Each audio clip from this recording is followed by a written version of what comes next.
আমরা করছি ওইটাই করছি। যখন শীতলা এই বিরাট রাজ্যে যখন পূজার জন্য সে সারা বিরাটনগর ঘুরে বেড়াচ্ছে, তখন ওই বিরাট রাজার কাছে গেছে যে, ওরে বিরাট রাজা, তোমাকে এই জগৎ জননী মা শীতলার পুজো করতে হবে নাকি? না, অঙ্গ বঙ্গ কলিঙ্গ হয়ে গেছে পূজা, আর মৎস্য দেশে পূজে নাই ওই বিরাটের রাজা। বলছে না, আমি ওই পূজা আমি করবো না। বিরাট রাজা বলছে, বলছে অঙ্গ বঙ্গ কলিঙ্গ হয়ে গেছে পূজা, আর মৎস্য দেশে পূজে নাই ওই বিরাটের রাজা।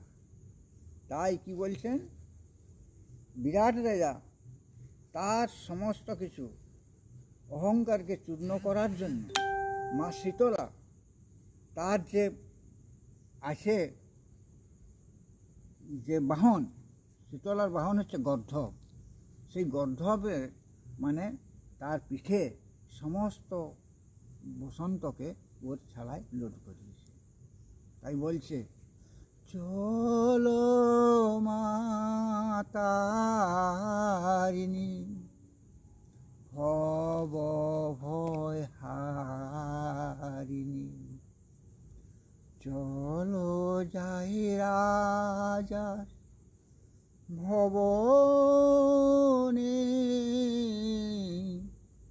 চলো মাতারিণী দেখিব কেমন রাজা ঊর্ধ্ব হয়েছে প্রজা, দেখিব কেমন রাজা ঊর্ধ্ব হয়েছে প্রজা, ব্যাধিব সবাকার পরাণে, চলো মাতারিণী ভব ভয় হারিণী, চলো যাই রাজার ভবনে।